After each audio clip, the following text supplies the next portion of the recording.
Imagine you are stranded in the middle of the Mediterranean Sea. The nearest hospital is like hours away by helicopter. Your throat is actively closing. Just absolutely terrifying. Right, you can't draw a breath. And the only thing standing between you and survival is a chef who misread a label printed in Greek. Today we are breaking down the cascading failures, the fragile male egos, and the near-fatal medical disasters of this week's television, and honestly, my heart rate is still elevated. I am genuinely still sweating just thinking about it. I mean, the sheer logistical nightmare of it all. It is a miracle anyone survived this charter. Babes, welcome back. We love you, we see you, and honestly, we weren't meant for regular life. We were meant to dramatically walk across a yacht in linen outfits, pretending we know port from starboard. Which, let's be real, we absolutely do not. I am confident I would point in the front of the boat, confidently call it the balcony, and demand someone bring me a towel. And I would be right there with you, holding a silver tray of cucumber water and complaining loudly about how the maritime humidity is completely ruining my blowout. Snark Squad, grab your glasses, because I have got an Aperol Spritz right here on deck. If we're going to be dreaming of the Mediterranean and unpacking the absolute unhinged mess of this week's crew, we might as well commit to the aesthetic. Cheers to surviving another grueling workday in the real world. Cheers to that. And surviving is exactly the right word. You know, we spend our days in scrubs, staring into people's mouths, wielding actual high-speed drills. It is a high-stakes environment. We are managing pain, we are managing expectations, and most importantly, we are managing human unpredictability. But before we get into the bodily fluid-soaked, near-death, anaphylactic chaos of this yacht charter, we have to debrief. The Snark Squad needs the dental tea. What were the highs and lows of the workday today? Oh my gosh, okay. So my high of the day, it actually completely warmed my cold, reality TV-loving heart, and it genuinely restored my faith in humanity for about, 20 minutes. Fuck. I had this incredibly sweet older patient come in. She is just an absolute angel on earth, one of those people whose energy just instantly calms a room. And she brought in a massive, heavy tin of freshly baked, homemade chocolate chip cookies for the staff. Okay, wait. A patient brought a tin of highly cariogenic, sugar-loaded cookies to a dental clinic. Right. The absolute beautiful irony of it is not lost on me. I am literally standing there in the break room holding a cookie that is probably 80% refined sugar and butter, thinking this is exactly the molecular compound that causes the cavities I am being paid thousands of dollars to drill out and fix. Job security in a tin. Exactly. Yeah. But honestly, seeing her smile and knowing that just 2 months ago we completely rebuilt her bite with a complex bridge so she can actually chew those cookies comfortably, it just reminded me why I actually love what we do. It wasn't about the sugar. It was about the restoration of her quality of life. It was so pure. That is actually adorable. I love a proactive business model. You fix the teeth, she degrades the teeth, the cycle of capitalism continues flawlessly. But I know you, and I know the chaotic energy of your clinic. It wasn't all cookies and heartwarming smiles today. Give me the low. Tell me about the disaster. It was an absolute unmitigated disaster. Yeah. Mid-procedure, and Snark Squad, we are right in the middle of a very involved, very bloody crown prep on a lower molar. A main suction machine completely breaks down. It just dies. No! Tell me you are joking. A full mechanical failure mid-prep. A full catastrophic mechanical failure. And if you are not in the dental field, you need to understand the physics of this. The high-volume evacuation suction is the only thing standing between a calm, dry, manageable procedure and the patient literally drowning. The drill we use sprays an aerosolized mist of water constantly to keep the tooth from burning up from friction. Without the suction pulling that water and the patient's saliva and the blood out of their mouth at a high velocity, it just pools in the back of their throat. It is a terrifying feeling for a patient. They feel like they're choking. Yeah. Yes. It was absolute chaos. The water is pooling, the patient's eyes are going wide with panic, they're starting to gag and cough, giving themselves a surprise shower. I am panicking, my assistant is panicking. We're trying to manually manage the moisture with cotton rolls and the tiny saliva ejector, which is like trying to empty a swimming pool with a cocktail straw. Oh my God, the stress. The patient is soaking wet, I am sweating entirely through my scrubs, and my cortisol levels are through the roof. See, this is why I am the analytical one who loves rules, protocols, and rigorous maintenance schedules. The entire clinic operates on a fragile ecosystem. Did someone fail to empty the central vacuum trap in the mechanical room? Because if that trap gets clogged with amalgam debris and biological matter, the pressure drops and the motor burns out. It's a biohazard waiting to happen. It's negligence. Which actually brings me seamlessly to my high of the day because it perfectly aligns with my desperate need for people to just adhere to basic facts and honesty. Oh, I can't wait for this. Who did you catch in a lie today? You live for this. I caught a patient in the most ridiculous, elaborate, easily disprovable lie about flossing. Snark Squad, let this be a public service announcement, a warning from the universe your dentist always knows. Always. You cannot lie to us. The tissue does not lie. This guy sits in my chair and his gums are looking incredibly angry. I'm talking deep red, edematous, looking like they just went 5 rounds in a heavyweight boxing ring. They start bleeding if you so much as look at them with a mirror, and he looks me dead in the eye with the confidence of a mediocre man on a first date and says, "Oh yeah, doc, I floss twice a day, every day. Water pick, string floss, the works." They always overcompensate. Yeah. They never just say, I floss a few times a week. It's always, I floss in my sleep, actually. Yeah. I weave my own floss from the silk of rare spiders. Exactly. It's the sheer audacity of the over-exaggeration. So I just looked at him, paused, held the mirror up and said, "Really? Because the calculus buildup between your molars tells a very different story. Calculus is mineralized plaque. It takes weeks, sometimes months, of undisturbed bacterial colonization to harden into calculus. The biochemical reality of your mouth tells the story of a man who hasn't seen a piece of nylon string since the Obama administration." You said that to his face. You are ruthless. I am a clinician. I deal in empirical evidence. And the way he completely folded was a psychological marvel. The ego just deflated. He sighed, dropped his shoulders, and said, "Okay, fine. I flossed once in 2023 when I had a kernel of popcorn aggressively lodged in my gums. It was so satisfying. I love breaking down a manufactured reality with cold, hard, biological facts." You, or the HR department of dentistry, you take no prisoners. But knowing that high, what on earth was the low? The low was the sheer suffocating entitlement of the general public. I had a back-to-back schedule of incredibly stressed out, highly demanding patients who are absolutely convinced that their 30-minute scrolling on Dr. Google completely invalidates my entire doctoral degree and years of clinical residency. I had a woman try to debate me on the chemical composition and neurological effects of topical fluoride for 25 minutes while I was holding a sharp instrument inside her mouth. Oh, I hate that. She is quoting obscure, unverified blogs at me while I'm trying to explain the remineralization process of hydroxyapatite crystals in the enamel. The patience it takes to not just roll your eyes so far back into your head that you see your own optic nerve. I mean, it is astronomical. Okay, but listen. This is the perfect transition. We deal with high-speed drills, we deal with biological hazards like spit and blood, we deal with catastrophic mechanical failures like broken suction, and we deal with WebMD warriors who think they are the captain of the ship. But no matter how chaotic, wet, and psychologically draining our dental clinics get, it is still infinitely calmer, safer, and more rational than working a single day on a super yacht.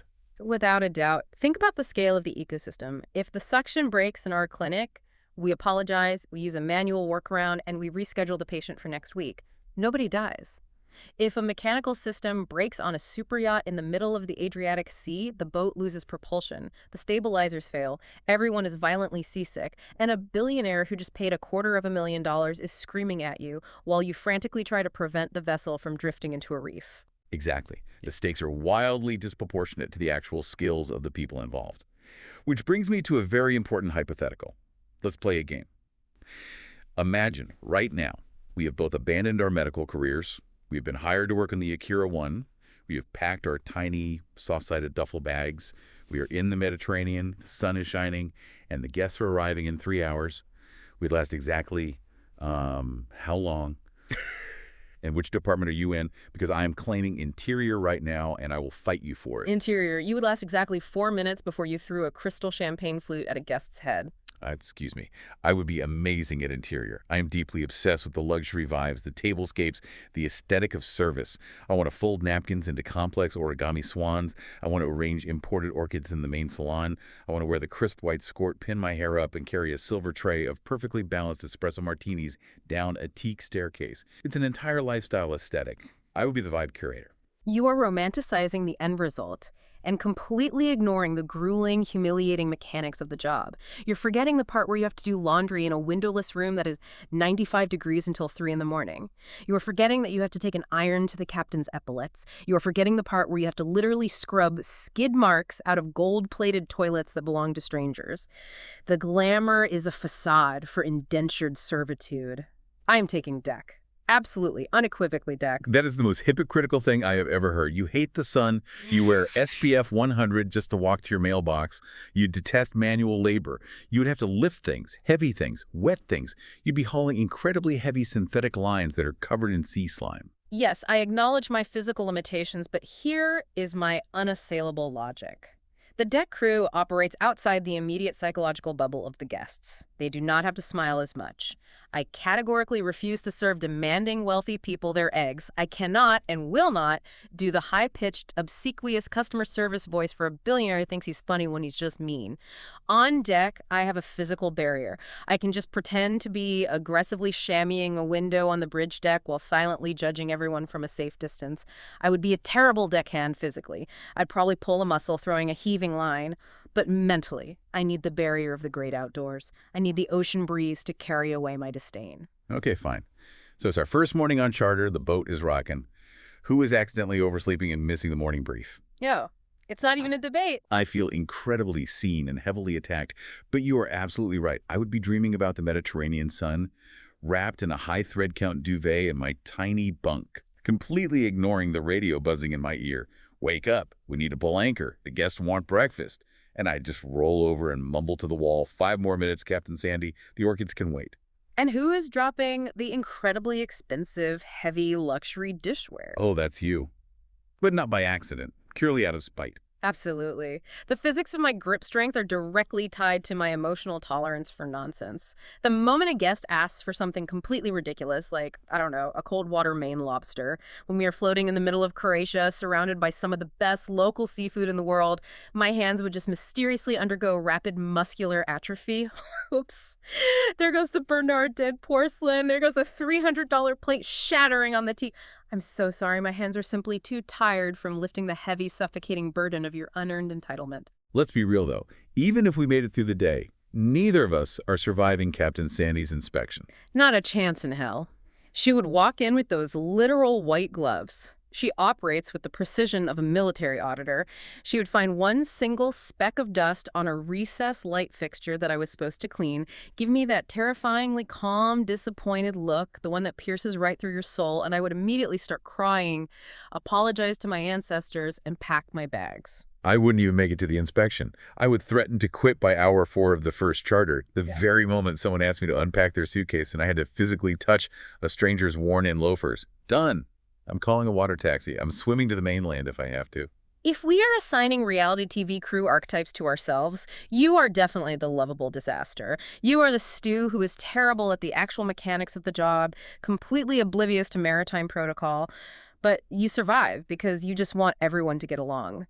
You'd be the one trying to organize a mandatory crew beach picnic to boost morale while the engine room is actively filling with smoke. I just value emotional well-being and team cohesion. And you would be the sarcastic gossip. You would be sitting in the crew mess, nursing a lukewarm coffee, watching everyone else spiral into a panic attack, and just taking meticulous mental notes. You'd be the one telling the guests exactly what you think of their outfits when they aren't looking, just whispering roasts into your radio. I would consider it an act of vital public service. But speaking of things we would demand if we actually were the guests on these yachts, let's talk about the luxury we absolutely do not need but deeply, desperately want. Because watching these charters, watching these people drop hundreds of thousands of dollars for 3 days of floating around, it makes me realize how poorly equipped I am for a middle-class life. I want to be irresponsibly, obnoxiously wealthy. Let's do a draft. 5 ridiculous luxury items each. Go. Okay, I have thought about this extensively, and my list is rooted in sensory indulgence. Number 1, a full-time on-call massage therapist. Not just a spa day once a month, but a professional who lives in the east wing of my house and fixes my posture the moment I slouch. Number 2, heated bathroom floors. And I mean radiant heat everywhere. It should be a constitutional violation for human feet to touch cold porcelain tile in the dead of winter. Number 3, a walk-in closet that is literally bigger than my current apartment, complete with a rolling mahogany ladder like the library in Beauty and the Beast, but specifically for reaching my winter boots. Very practical. Thank you. Number 4, a personal chef, but specifically and exclusively just for snacks. I don't need a formal 7-course dinner. I just want someone to quietly appear in my study at 4 in the afternoon and hand me a perfectly curated, temperature-controlled charcuterie board. And number 5, my magnum opus, a yacht exclusively for dogs. A dog yacht. I need you to pause. A dog yacht. You want to commission a multi-million-dollar marine vessel for golden retrievers. Yes. Think of the joy. They deserve the sea breeze. Imagine the floppy ears flapping in the Mediterranean wind. Imagine the sheer serotonin boost of seeing 12 Labradors sunbathing on the aft deck. Your priorities are a psychological case study in chaotic empathy. Okay, my turn. My list is entirely about removing friction from my existence. Number 1, a coffee machine that is biologically synced to my nervous system.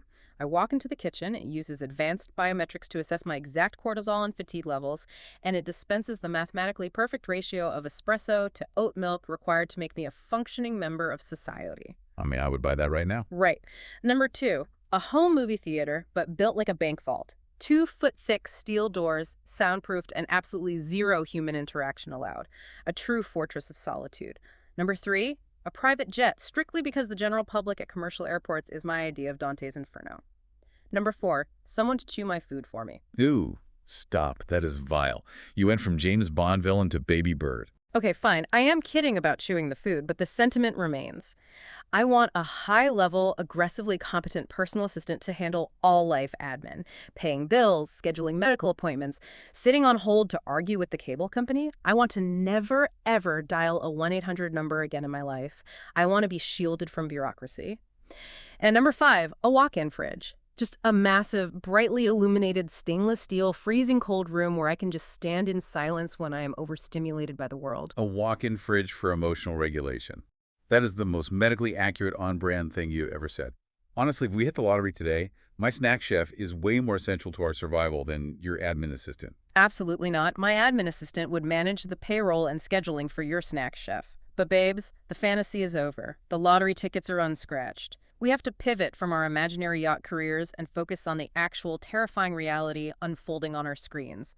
Because the guests are demanding, the crew is emotionally exhausted, and somebody is about to trigger a massive HR violation.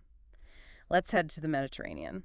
We need to dissect Below Deck Mediterranean Season 11, Episode 7, Match Me If You Can. Grab your life vest and your anti-nausea medication, because we have a mountain of mess to unpack. We are starting with the climax of the most disgusting storyline in reality TV history. The Sheetgate finale and Luke's pathetic, cowardly exit. Because this was a masterclass in audacity and fragile male egos. It really was. We pick up exactly where the nightmare left off. Nathan finally, and I mean finally, after suffering in silence, goes to the wheelhouse to tell Captain Sandy what Luke actually did to his sheets. Which, for the Snark Squad who might be traumatized and actively trying to block this from their memory, Luke had some private, unaccompanied time in the cabin and left his bodily fluids on Nathan's bed. And then, defying all laws of hygiene and common decency, just didn't change the sheets. Ugh, it's so foul. And the confrontation in the wheelhouse was incredible television. Nathan is standing there coughing, shifting his weight, sighing heavily. He's clearly so deeply uncomfortable having to bring this up to his female captain. And he tells Sandy, and I swear to you, we need to break down Sandy's reaction, frame by frame. Because she tried so incredibly hard to be a stoic professional. But she had this micro-expression, this tiny moment where you could see the sheer, unadulterated absurdity of the situation short-circuit her brain. Oh, she definitely did. She looked like she wanted to burst out laughing, not because it is actually funny, but because it is so fundamentally insane. Like, they do not cover rogue bodily fluids on a coworker's bunk in standard maritime command school. As the analytical one who basically operates as an unofficial HR compliance officer in my own head, I have to give massive praise to Captain Sandy here.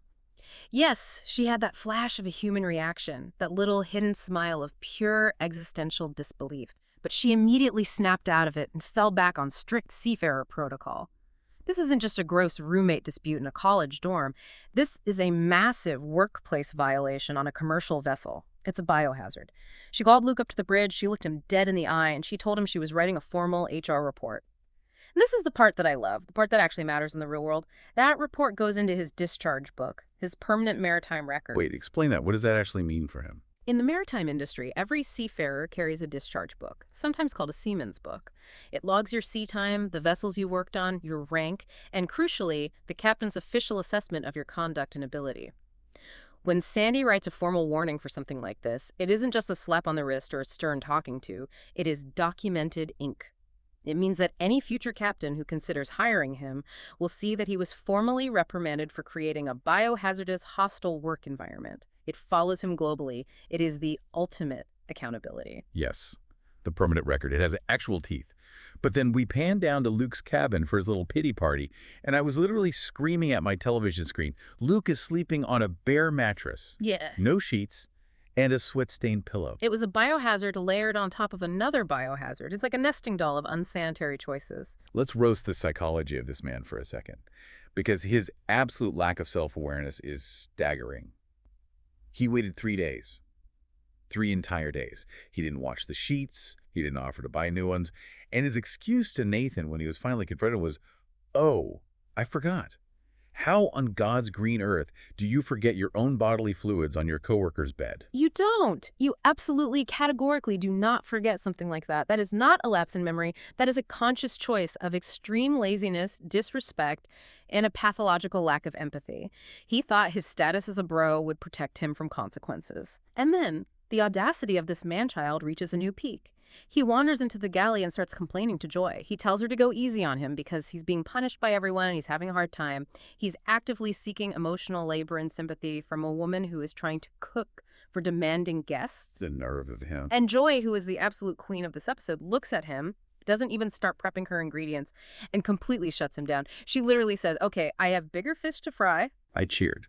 I stood up in my living room and cheered. Joy setting that boundary was flawless execution.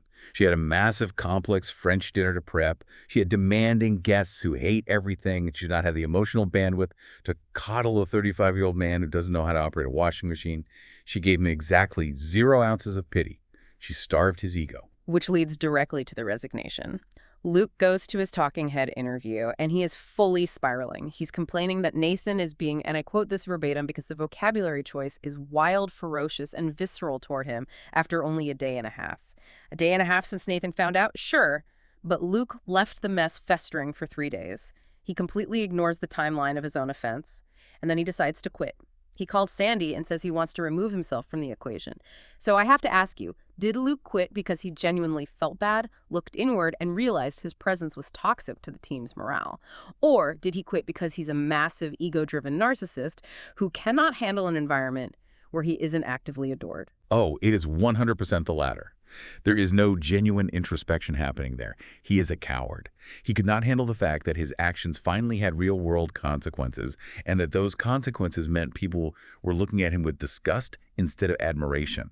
Earning forgiveness requires humility. It requires you to lower yourself, to apologize sincerely, to scrub the decks and prove you can be better. He didn't want to do the hard work of accountability. He just wanted to run away. He thought he could give a half-asleep, mumbled apology, and everyone would just go back to calling him bro and high-fiving him. When they didn't, his fragile ego shattered. I completely agree. It was pure manipulation. I am convinced he quit to avoid the absolute certainty of being fired. He wanted to control the narrative. If he quits, he can tell himself, "I chose to leave." It is classic avoidance behavior. He bypassed the ship's entire central nervous system because he couldn't handle the feedback loop. But the consequence of his fragile ego is a disaster for the boat. Norma from Yacht Services texts Sandy and says the worst possible thing, she has no replacement deckhands available. None. Which is so bad for the rest of them. Exactly. So now, because Luke couldn't control his impulses or wash a single fitted sheet, Joe and Nathan are left completely short-staffed. They have to pick up his slack, work double shifts, and manage the exterior of a massive vessel during a high-maintenance charter. It is an incredibly selfish act that penalizes the very people he claimed were his brothers. So selfish. But honestly, the psychological warfare of the sheet drama feels like a walk in a sunny park compared to what happened next. We have to pivot, because the theme of ego versus survival continues right into the galley. The peanut panic and Joy's breakdown. This genuinely had my heart in my throat. We went from petty reality TV drama to a literal fight for life. This was terrifying. This wasn't Bravo manufactured drama. This was a legitimate, high-stakes medical emergency at sea. Okay, let me set the scene for the Snark Squad. Joy is in the galley, she is exhausted, she's prepping for the day, and she just wants to give the crew a quick breakfast. So she feeds Cooper a pain au chocolat that she has layered with a hazelnut spread. Just a quick bite on the go. And then the biological cascade begins. Cooper starts coughing, his voice changes. He tells the crew his throat is starting to close up. He reveals he is highly, fatally allergic to peanuts. He has a documented medical history of full-blown anaphylaxis from accidentally eating a Snickers bar in the past, an event where he was struggling to breathe and violently throwing up. So Joy, panicking, frantically checks the label on the jar of hazelnut spread. And it says may contain traces of peanuts. But the catch: the label is printed in a completely different language. It was in Greek. I'm going to push this right over to you because I know your clinical safety protocol brain was absolutely exploding during this scene. Let's talk about the medicine here. I was yelling at my television screen. Snark Squad, I need to go on a clinical rant here. Let's break down the biology of anaphylaxis. When someone with a severe allergy ingests a trigger like trace amounts of peanut protein, their immune system completely overreacts. The body produces IgE antibodies that bind to mast cells, which then rapidly release massive amounts of histamine and other inflammatory mediators into the bloodstream. This causes systemic vasodilation, meaning your blood pressure violently drops, and severe bronchoconstriction, meaning the smooth muscles in your lungs tighten and your airway physically swells shut. It is rapid and it is deadly. And the only thing that stops it is epinephrine. Exactly. Epinephrine, administered via an EpiPen. Epinephrine is an adrenaline autoinjector that acts as an alpha and beta receptor agonist. It immediately constricts the blood vessels to drive blood pressure back up, and it relaxes the smooth muscles in the airway so you can breathe again. It reverses the shock. Now, knowing that biological reality, why on earth does Cooper, a grown man working on a super yacht in the middle of the ocean, potentially hours away from intubation or a hospital, not carry his EpiPen on his physical person? It makes no sense. He said he had one, but it was down in his cabin or packed away in his luggage, and instead he just took 2 Benadryl. I was screaming when he said that. Benadryl's not going to save you. Benadryl is an H1 receptor antagonist. It blocks histamines, sure, but it takes 30 to 60 minutes to peak in your system. It is far too slow, and it does absolutely nothing to reverse the cardiovascular collapse or the airway swelling of anaphylaxis. Relying on Benadryl when your throat is actively closing is insane. It is a safety violation of epic proportions. As a dentist, if a patient marks on their chart that they have a severe anaphylactic allergy, I require them to place their EpiPen on the counter, fully visible, before I even recline the dental chair. At sea. That EpiPen should be strapped to his leg in a holster. It was so scary. The tension was suffocating. Thank God Captain Sandy did not mess around. She didn't wait to see if the Benadryl would work. She immediately got on the radio and called the medic. The sheer panic of a potential death on charter was palpable. You could feel the entire energy shift on the boat. The camera angles felt frantic. It wasn't reality TV anymore. It was real-life survival. And this brings us to Joy's reaction. We see Joy completely spiral. She breaks down in tears in the tiny galley. She is hyperventilating, sobbing, calling herself a shit chef and a shit person, utterly terrified that her actions nearly killed a deckhand. I am defending Joy to the ends of the earth on this one. I empathize with her so deeply here. It was an honest, terrifying mistake. Think about the logistics she is dealing with. She is running a galley completely solo. There are millions of ingredients in a confined space. Cross-contamination is a constant risk, even in perfect conditions. She's reading food labels printed in foreign alphabets while sleep-deprived and pushed to the absolute brink by these guests, which we will get to. She fed a coworker a snack she genuinely, in her heart, thought was safe. You could see her soul breaking. She felt the full weight of that guilt. It was a massive oversight, yes. Cross-contamination and allergen management in a commercial kitchen are non-negotiable. But her reaction was exactly what you want to see after a failure. True accountability, immediate remorse, and a desperate desire to fix it. But what I found equally fascinating from a sociological standpoint was Kat's reaction. Kat goes up to Cooper after the medic leaves, and he's stabilized, and she basically scolds him. Oh, she definitely laid into them. She calls him out for downplaying his condition, for trying to act tough, and for treating his life-threatening allergy like a social inconvenience because he didn't want to look like a liability to the boat. Kat was so incredibly right to call that out.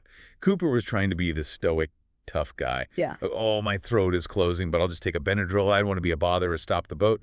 Sir, your windpipe is collapsing. You are about to enter respiratory arrest. Be a bother. Let go of your pride. It is the ultimate manifestation of male stoicism in blue-collar, high-risk environments. There is this toxic pressure on deckhands to be invincible, to hide any physical vulnerability because it might make them look weak in front of the captain or the crew. It's the perfect contrast to what we saw earlier. Think about it. We have Cooper experiencing a genuine, life-threatening medical emergency where his biology is failing him, and his ego makes him actively try to hide it and not draw attention to himself.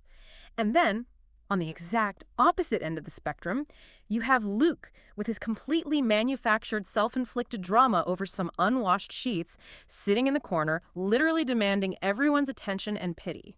The dichotomy of male ego. Write that down. That is a sociological thesis statement right there. One ego nearly kills a man through silence. The other ego ruins a team through loud incompetence. Okay, we have to transition because while the crew is fighting for their lives and their careers down on the crew mess, upstairs we have the arrival of the matchmaker and the dog in a beret. Let's get into these guests because the absurdity is a jarring gear shift. Oh, this was a circus, an absolute circus of unearned confidence. We have the primary guest, Suzanne Klein.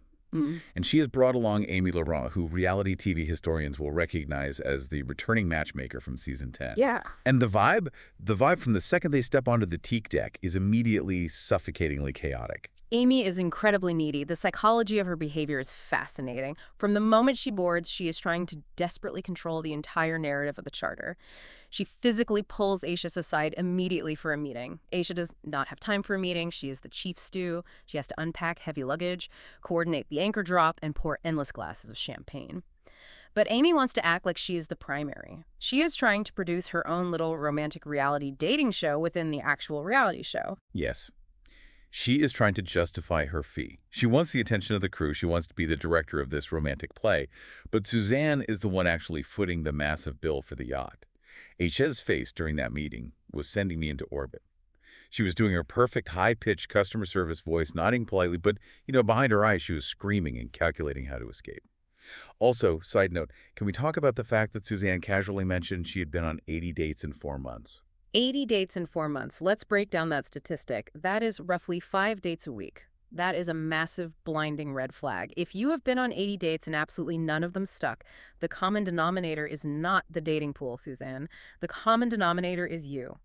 That sounds like a logistical nightmare, a full-time job, and a total drain on your serotonin. You aren't dating, you are conducting rapid-fire job interviews for a position that doesn't exist. But let's be honest. Suzanne and Amy and all their romantic baggage are merely background characters to the true star of the episode. The absolute icon, the legend, the moment. Sugar Baby the dog. I knew it. I knew you were going to obsess over this animal. I am unhinged over Sugar Baby. I am fundamentally obsessed. First of all, the details of this dog's life. Sugar Baby has a 2-page preference sheet, 2 full pages of dietary restrictions and preferences for a canine. Joy literally looked at it and said, "I know the dog didn't type that," which is objectively the funniest line of the entire season. This dog is eating vastly better than we do. We're eating lukewarm salads between patients, and this dog is getting grilled chicken, prime steak, and the most high-end artisan kibble. And the wardrobe. Sugar Baby was wearing little tailored boy clothes and a literal beret, a French beret on a yacht. I immediately opened Amazon and started searching for berets for my imaginary future pets. I want to buy a golden retriever just so I can dress it in Parisian street fashion. Okay, you can have the fashion. I will concede that the beret was objectively funny. But I need to talk about the absolute nightmare of having this dog on board from a sanitation perspective, because it was a biohazard. Sugar Baby is not potty trained for a super yacht. Well, he's a dog. He doesn't know what teak is. Yes, but they just let him loose. He peed directly on the luxury rug in the main salon, a rug that probably cost more than my car. And then we see his designated bathroom area, which is this weird patch of fake grassy pee pads set up right in the middle of the primary bathroom floor. It's a biohazard, and it's a massive tripping hazard. Think about the ecosystem of a yacht. The crew is rushing around, carrying heavy trays of hot food, balancing glassware, moving quickly in tight spaces, and there's an unleashed dog wandering around, potentially wearing a diaper. Wait, was he wearing a diaper? Yes. Someone pointed out during the breakfast scene that it looked like he was wearing a full-on wrapped dog diaper. It's deeply unhygienic. The sanitation protocols on a commercial vessel are strict, and letting a dog eliminate inside the living quarters compromises the entire operation. You are such a clinical buzzkill. He was giving us phase, he was giving us looks, he was elevating the aesthetic. But fine, let's move away from the dog and talk about the humans who are supposedly there to woo Suzanne, the 6 bachelors, the misogyny, and the dinner disaster. This was like a cursed, low-budget version of The Bachelorette, set in a floating summer camp, because the logistics of this romance are hilarious. They take these 6 grown men, strangers to each other, and pack them into awkward bunk beds in a tiny lower deck guest cabin. It was so humiliating. Welcome to your luxury Mediterranean vacation, gentlemen. You're on Yeah. the top bunk. Try not to bump your head on the low ceiling, and please don't step on your rival when you climb down to pee in the middle of the night. And this cast of wild cards, I mean, Amy really just scraped the absolute bottom of the barrel for good television, didn't she? Oh, she definitely cast for maximal drama and friction, not for actual romantic compatibility. Let's run down the roster. First, we have Kurt, the Greek guy. Roast him. Do it. I give you full permission to destroy him. Gladly. Kurt sits down with Suzanne for a one-on-one conversation, their first real interaction to establish chemistry. And what is the very first topic he brings up? AI, artificial intelligence. He starts pontificating about tech. Suzanne immediately glazes over. You can see her eyes roll to the back of her head. The psychology here is so transparent. Men who use hyper-intellectual tech jargon on a date are usually trying to mask a deep lack of emotional intelligence. They dominate the conversation with complex topics so they don't have to actually connect on a human level. But then he seals his fate. He makes this incredibly gross, unprompted, misogynistic comment about how he doesn't like non-traditional women and starts complaining about how women are acting these days. Isha's face when he said that. She was standing in the background serving drinks, and she gave the camera the most aggressive neck swipe, like, abort, abort, cut him off, throw him overboard. He was revolting. Think about the complete lack of situational awareness. To sit on a luxury yacht that is entirely funded by a highly successful, wealthy, independent woman and start complaining about non-traditional women? Read the room, Kurt. You are sleeping in a bunk bed on her dime. Exactly. The lack of self-awareness is staggering. He insulted the hand that feeds him. Then we have Brian. Brian looks exactly like a Columbus, Ohio nightclub DJ from 2012. Long, curly hair, huge aviator sunglasses, a big floppy hat. He goes on the horseback riding excursion, gets violently seasick or stomach sick, and has to lay completely prone on a blanket in a field and then ride back to the boat lying flat on his back in the trunk space of a Sprinter van. Just tragic. The ultimate anti-aphrodisiac. Then there was Will. Will actually seemed nice. He was observant. He got Suzanne a pillow when she briefly mentioned the deck chair was uncomfortable. A gentleman. Aisha liked Will. But then the sun sets, and we arrive at the dinner. Ooh, the dinner. The theme for the evening was Paris Nights. So naturally, Joy is in the galley cooking high-end, complex French cuisine. And the guests come down for dinner, and one of the bachelors, I honestly can't even remember which one because they all blend together, is wearing a full 1920s mobster outfit. Pinstripes, fedora, the works. Sir, this is Paris Nights, not Chicago Al Capone. Why did he pack that in his tiny duffel bag? Because men are chaotic, they don't read instructions, and they don't understand thematic nuance. But the sartorial choices were the least of the crimes committed at this dinner. The real tragedy was Suzanne's behavior toward the food. Suzanne tastes the first course, which is a beautifully plated, technically difficult French dish, and she casually calls it a miss. Just right to the crew's face. I was raging. My blood pressure spiked. And then the main course comes out. Filet mignon, cooked perfectly, served with a stunning, complex truffle sauce. She rejects it. She pushes the plate away and says she doesn't like it. And what does she demand instead? Cold water Maine lobster. While they are floating in the Mediterranean Sea off the coast of Croatia. We need to debate this because I am so heated. Is Joy's food actually bad, or does Suzanne just have a basic, unrefined pedestrian palate masked by money? I am firmly 100% on Team Joy, and I will explain the culinary science to back it up. Joy is a classically trained French chef. Her food looks incredible.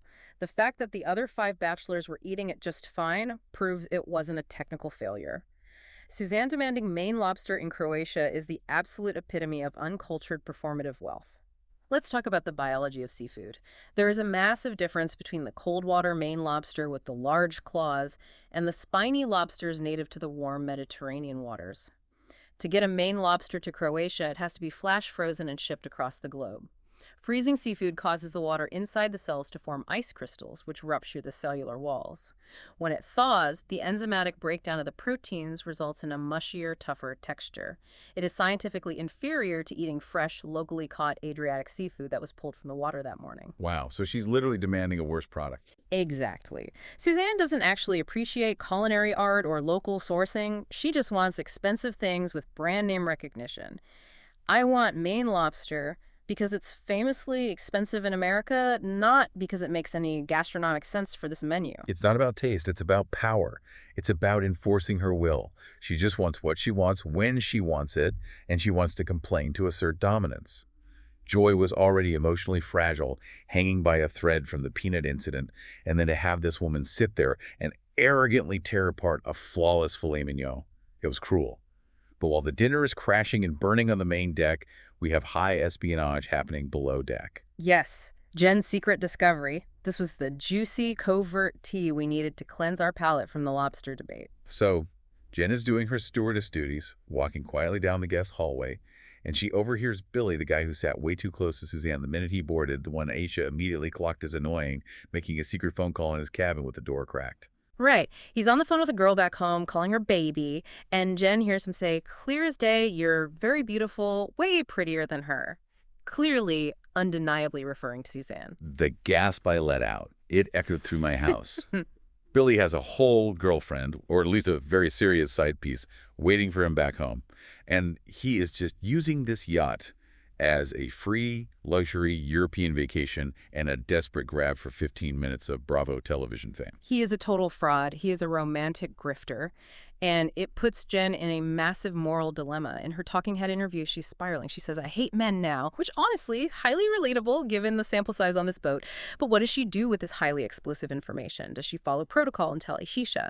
Does she go to Amy the matchmaker and expose the flaw in her casting? Does she go straight to Suzanne and break her heart?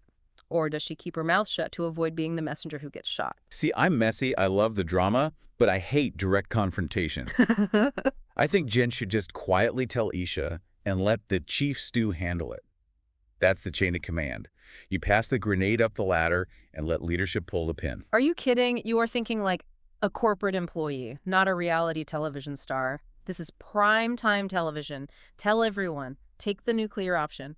She should walk up to the dinner table, clink a crystal glass with a fork, and announce it to the entire room. Blow up the charter. Oh my gosh, could you imagine? Yes, just say, "Excuse me, Suzanne, I know you hate the truffle sauce, but you'll really hate knowing that Billy thinks you're ugly compared to his girlfriend back home." Bon appetit. It would be iconic. It would go down in history.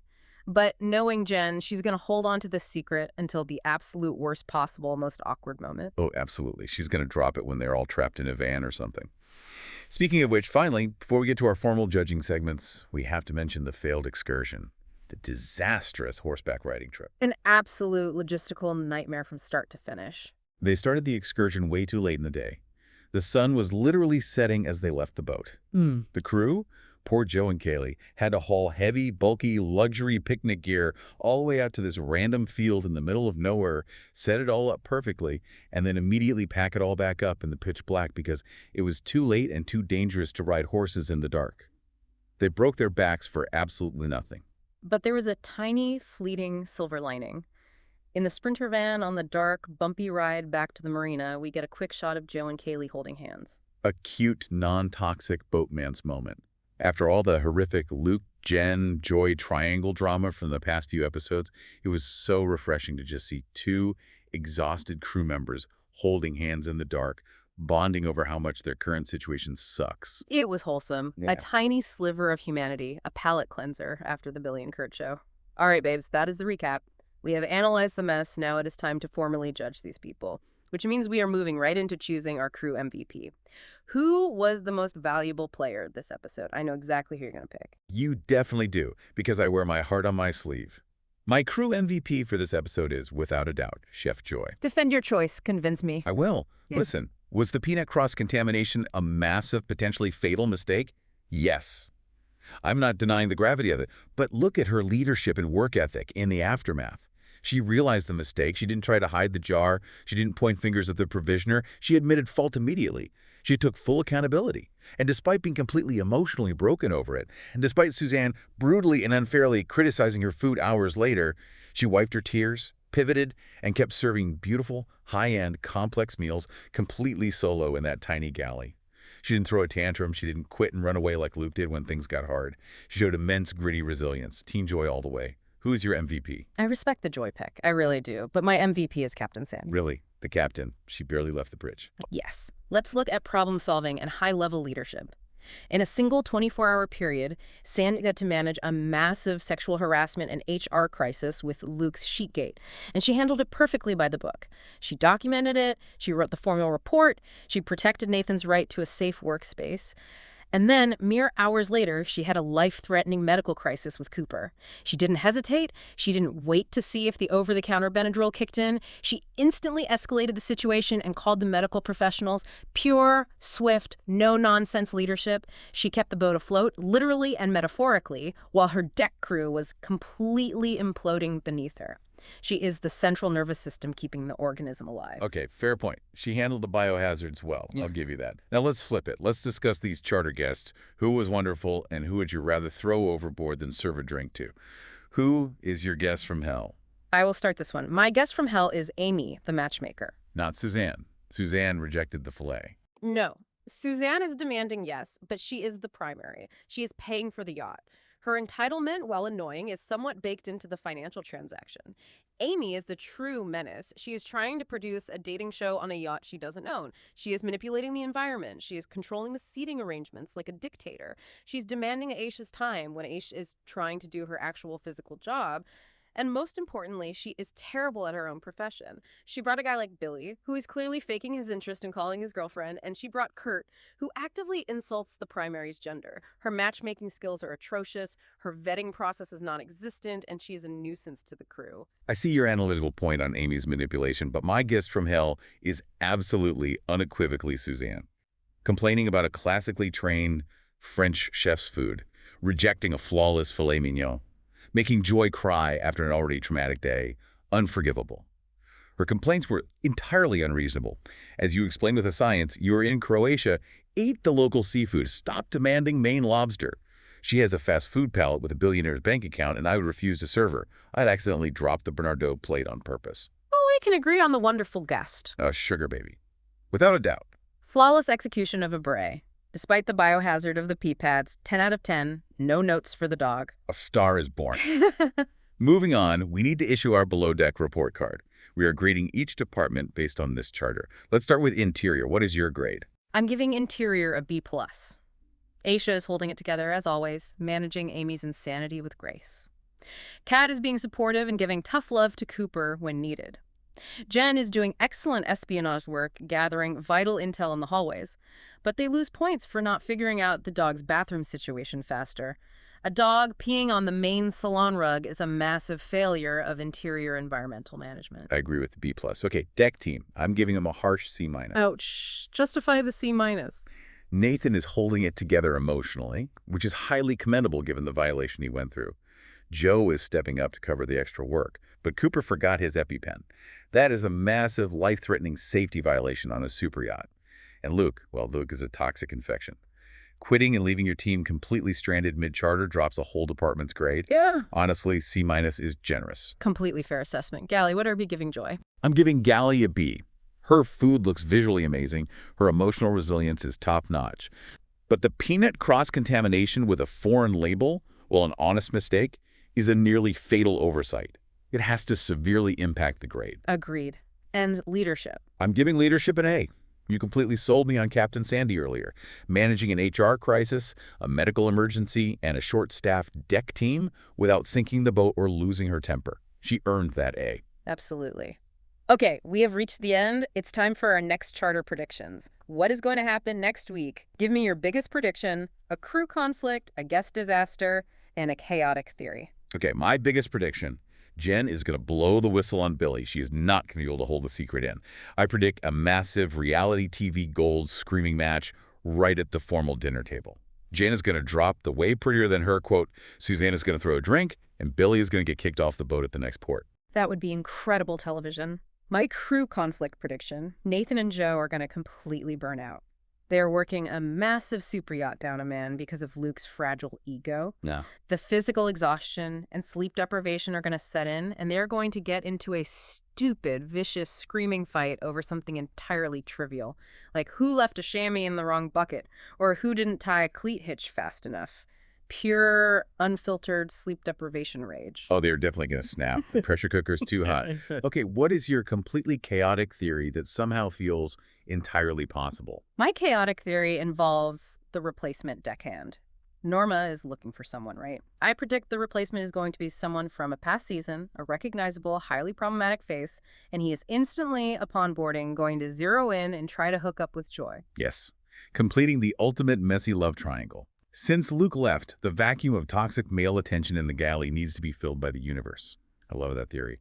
It feels so distinctly Bravo. It is written in the stars, or at least in the production notes. All right, Snark Squad, we need to hear from you. We are turning the comments over to you.